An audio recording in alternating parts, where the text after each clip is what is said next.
धन्यवाद सभापति महोदय। मुझे एक बहुत महत्वपूर्ण जलवायु परिवर्तन विषय पर आपने बोलने का मौका दिया, इसके लिए बहुत बहुत धन्यवाद। जलवायु परिवर्तन एक वैश्विक पर्यावरणीय चुनौती है और इससे निपटने के लिए दुनिया के सभी देशों को एक साथ आना होगा। हालांकि प्रयास जारी हैं। अभी हाल ही में जब 31 अक्टूबर से 13 नवंबर 2021 में जो स्कॉटलैंड में COP26 का शिखर सम्मेलन हुआ था, उसमें ग्लोबल वार्मिंग को 1.5 डिग्री तक सीमित करने का लक्ष्य निर्धारित हुआ है। दुनिया की तुलना में भारत में प्रति व्यक्ति उत्सर्जन सबसे कम है। विश्व की 17% जनसंख्या हमारे देश में रहती है, उसमें मात्र 5% उत्सर्जन का योगदान है। और माननीय प्रधानमंत्री जी ने उसको शिखर सम्मेलन में कहा है कि 1.5% तक लाने का न सिर्फ भारत को बल्कि पूरी दुनिया को इस लक्ष्य तक आना होगा। दुनिया में सबसे ज़्यादा चीन से उत्सर्जन होता है। संयुक्त राज्य अमेरिका और यूरोप से भी सबसे नीचे चौथे स्थान पर भारत है। अमेरिका और यूरोपीय संघ, रूस, कनाडा, जापान 1751 से 2017 तक 60% कार्बन उत्सर्जन के लिए जिम्मेदार है। वैश्विक नेताओं का शिखर सम्मेलन जो अभी हुआ था, उसमें माननीय प्रधानमंत्री जी ने पंचामृत फार्मूला दिया है, जिसमें 2030 तक गैर जीवाश्म आधारित ऊर्जा उत्पादन बढ़ाकर 500 गीगावाट करेंगे। दूसरा, 50% ऊर्जा की आवश्यकता नवकरणीय ऊर्जा स्रोतों से करेंगे। तीसरा, कार्बन उत्सर्जन में 1 बिलियन टन की कमी करेंगे। चौथा, अर्थव्यवस्था द्वारा उत्सर्जित कार्बन 45% से नीचे लाएंगे। 2070 तक भारत निवल शून्य का लक्ष्य हासिल करेगा। ये जो पंचामृत फार्मूला माननीय प्रधानमंत्री जी ने दिया, ये वाकई में दुनिया के लिए एक नया संदेश है। और कोयले के उत्पादन में भी धीरे धीरे का उपयोग, जो कोयले का उपयोग होता है उसको धीरे धीरे कम किया जाए, थर्मल पावरों। और इसीलिए हमारे जब मंत्री जी इंटरव्यू करते हुए कह भी रहे थे, थर्मल पावरों, रिफाइनरियों, सीमेंट उद्योगों, स्टील निर्माताओं सभी को कोयले के वैकल्पिक उपायों पर उपयोग करने के कड़े निर्देश जारी किए गए हैं। जलवायु परिवर्तन से इसके बहुत बड़े दुष्परिणाम हैं जो हम लोग पूरी तरह से देख रहे हैं। कृषि क्षेत्र में कहीं भारी बारिश होती है तो कहीं भूस्खलन होता है, तो कहीं चक्रवात आता है, कहीं भयंकर सूखा पड़ता है, पीने के पानी की कमी होती है, कहीं गंभीर आग लगती है, समुद्र का जल स्तर बढ़ता है, बर्फ पिघलते हैं, बादल फटते हैं, विनाशकारी तूफान आते हैं और जैव विविधता में भी इसका बड़ा असर हुआ है। आज अभी अगस्त माह में IPCC की एक रिपोर्ट आई थी। उस रिपोर्ट में पिछले दशक में 125 लाख वर्षों से सबसे ज़्यादा गर्म था।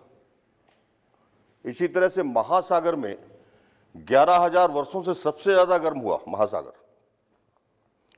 परिणाम स्वरूप सन 1901 से 1971 की तुलना में समुद्र जल स्तर में 3 गुना वृद्धि हुई है। ये क्लाइमेट चेंज का सबसे बड़ा असर देखा जा रहा है। दुनिया में सबसे अच्छी जलवायु हमारे भारत की है, लेकिन अब धीरे धीरे कहीं ना कहीं उसमें परिवर्तन हो रहा है। प्रकृति का अद्भुत संतुलन बिगड़ता दिख रहा है। सभी तरह की जलवायु यहाँ है, लेकिन कभी बारिश होगी, कभी नहीं होगी, कभी सूखा पड़ेगा। हम लोग जब अपने गांव से दूसरे गांव में पढ़ने जाते थे तो देखते थे कि बारिश के दिनों में नखत के आधार पर बारिश हुआ करती थी। हथिया एक नखत मुझे याद है कि जब हथिया नखत 15 दिन के लिए जब थोड़ी थोड़ी हल्की बारिश होती थी, हवा चलता था, तो ज्वार के पेड़ गिरते थे। तो ये मुझे याद है। लेकिन आज अब सब कुछ बंद हो चुका है। अब तो जगह जगह गर्मी पड़ रही है और तूफान आ रहे हैं, वायु इतना प्रदूषित हो चुकी है, बीमारी बढ़ रही है। टिड्डी दल आ रहे हैं। अब तो मुझे लगता है कोरोना में भी इसका कहीं ना कहीं असर है, और ये सब सारी चीजें कहीं ना कहीं विश्व में जन स्वास्थ्य के ऊपर एक बड़ा प्रतिकूल असर हो रहा है। WHO ने भी कहा है कि 2030 तक जलवायु परिवर्तन से कुपोषित, मलेरिया, दस्त और गर्मी से सालाना 2.5 लाख से ज्यादा लोगों की इसमें मौत होगी। जलवायु परिवर्तन का कृषि पर भी प्रतिकूल प्रभाव देखा जा रहा है। ICAR के अध्ययन के मुताबिक GDP में 16% और रोजगार में 49% का एक बड़ा हिस्सा कृषि क्षेत्र का है, लेकिन वो धीरे धीरे कम हो रहा है। ये जो चिंता का विषय है।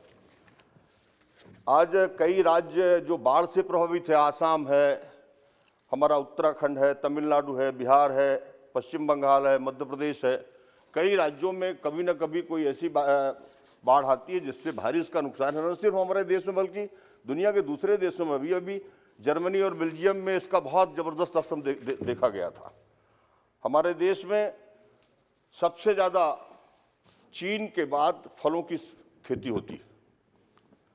हमारे दलहन में भारत सबसे पहले है। आज गर्मी पड़ने के कारण गेहूं की फसल में काफी असर हुआ इसका। धान जो होती है, उस धान में कंडो जैसी एक बड़ी बीमारी एक नई अचानक पैदा हो गई पिछले 2 सालों से। कई जगह सोयाबीन की फसल में अब अफलन हो गया, और ऐसी शिकायतें लगातार किसानों की तरफ से आ रही हैं। हमारे हिमाचल के जो सेव के किसान हैं, वो उनको भी बड़ा नुकसान उठाना पड़ रहा है। हमारे महाराष्ट्र में ओला, मध्य प्रदेश में ओला, राजस्थान में, जो हमारा मध्य भारत का इलाका है, वहां पर भयंकर ओले से फसलों को भारी नुकसान होता आ रहा है लगातार लंबे समय से। वनों में भी इसका जलवायु परिवर्तन का बड़ा व्यापक असर हुआ है, और इसमें कहीं न कहीं अधिक निष्कर्षण, कीट प्रकोप, टिड्डी दल, पशुधन चराई और जंगलों में आग, ये सब इनके दुष्परिणाम है। नदियों का लगातार जल स्तर बढ़ने के कारण कटाव हो रहा है, और ये अभी जो नया एक मामला अभी पिछले कुछ समय से चर्चा में रहता है, पराली का। अभी हालांकि माननीय मंत्री जी ने इंटरव्यू करते हुए कहा है कि पराली का एक वैज्ञानिक उपयोग NTPC में और इसमें अपने बायोफ्यूल बनाने में, पशु चारे के रूप में, और इसमें जैविक खाद बनाने के लिए हरियाणा और पंजाब में एक बड़े भूखंड आरक्षित किए गए हैं, जहां पर इसका वैज्ञानिक प्रयोग करके और पराली जो अभी जलाया जाता है उससे उसको बचा करके वायु प्रदूषण को रोका जा सकता है। और बात सही है। मैं इसमें एक सुझाव दूंगा माननीय मंत्री जी को। पहले पशुओं से खेती होती थी, बैलों से, लेकिन अब वो आजकल मशीनीकरण का युग आ गया, इसलिए वो सब बंद हो गया।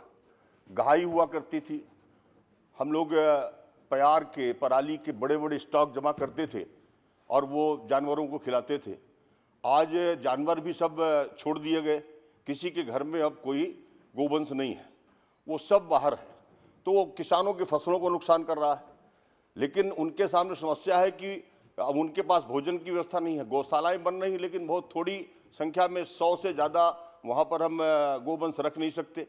तो ऐसी स्थिति में कहीं न कहीं खुले में जहाँ पानी हो, तो वहाँ पर एक खुले अभ्यारण्य बनाए जाए, और मनरेगा के माध्यम से ऐसी पराली, ऐसा जब गेहूं आए उसकी फसल का जो डंठल बचता है हार्वेस्टर के बाद, उसकी कटाई करा करके गांव-गांव में अगर हम भूसा और ये पराली का और चारे का बैंक बनाएं, और जो हम आवारा पशु हैं उनको अभ्यारण्य के में ले जा करके उनको इस भोजन की व्यवस्था करें, तो एक बड़ा इस समस्या का हल निकल सकता है। हालांकि कई जगह इसका प्रयोग चल रहा है, लेकिन मुझे लगता है कि इसमें पहल होनी चाहिए। मनरेगा के साथ अगर जोड़ देंगे तो इसका बड़ा एक असर हो जाएगा। इसी तरह से हमारे देश में बड़े मात्रा में लकड़ी काटी जाती जंगलों से, काहे के लिए? खाना पकाने के लिए। माननीय प्रधानमंत्री जी ने घर घर में अब तक 9 करोड़ घरों में जो LPG का मुफ्त में कनेक्शन दिया। रसोई अब कोयले से, लकड़ी से ना बने, गैस से बने, तो इसमें भी काफ़ी कुछ हुआ है। लेकिन अभी भी ये जंगलों में सूखी लकड़ी काटे जाने का प्रावधान है। मैं माननीय मंत्री जी चूंकि वन पर्यावरण मंत्री भी हैं, तो मैं उनसे निवेदन करूंगा कि कहीं न कहीं इसका एक वैकल्पिक उपाय खोजा जाए। ऐसे जो श्रमिक हैं जो जंगलों से लकड़ी काट करके और अपनी जीविका चलाते हैं, उन पे कोई उनको चिन्हित करके उनको एक ऐसा कोई वैकल्पिक रोजगार की तरफ ले जाने का काम किया जाए ताकि जंगलों की कटाई को रोका जा सके और इसमें काफ़ी कुछ पर्यावरण को संतुलन मिलेगा।